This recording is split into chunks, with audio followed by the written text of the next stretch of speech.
YouTube video tips and tricks, and in this video we're going to talk about audio.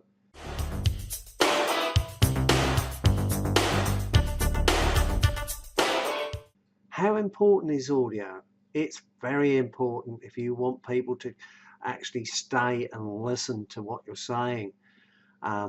They'll put up with grainy type visual on the video, but if you get really bad audio, then they won't. So that is something to bear in mind. Now, on the last actual video, I was talking about the Logitech C920 and 30. Well, the added bonus to that camera is that's got built-in mics, and it's ideal to do presentations and everything. The audio is very good. In fact, I actually used this for over 2 years without anybody complaining about my audio. So I can't see anything about or anything wrong with using this, especially if you want to get going and you want to keep the price down of the equipment that you want to purchase. So it's an ideal camera and mic combined.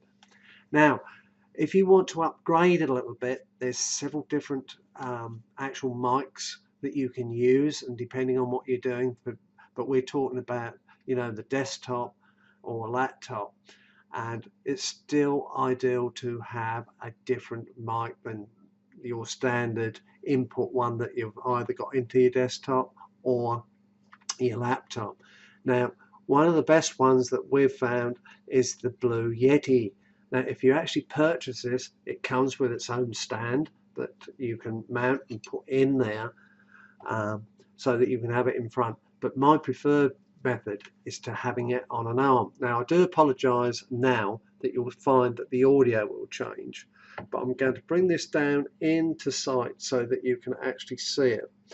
Now, on there, it's actually on an arm, and this is what's called a Rode arm, and you can mount it on your desk or beside and everything. So for my purposes, this was an ideal purchase. It is quite expensive, but it's ideal. Now, the actual mic itself is what's called a condensing mic, and this particular one is black in color. They usually come in silver, and the black ones are usually Pro. But the difference being, you need one with a USB port. That's the most important thing.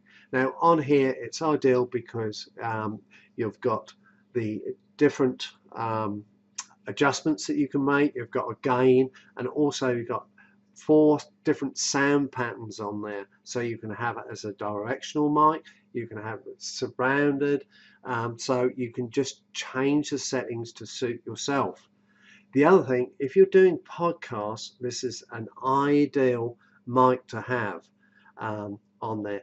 With any mic, make sure that you've got a windsock or what's called a pop filter in front there, and that stops when you're talking that times where the volume is sort of picking up, it go pop, pop, pop, and that's why it's called a pop filter, because it stops it. Now, my preferred way is a windsock, but if you're actually doing the podcast, it's good to get right up to the actual mic, because what's happening now is that you can actually feel my voice coming out to you. You've got to be very careful that you don't get it too much, because it will overmodulate. But now you can hear my voice vibrating or reverberating out to you. You can actually feel me, and it gives a better experience when you're doing podcasting. So that is why this is an ideal mic.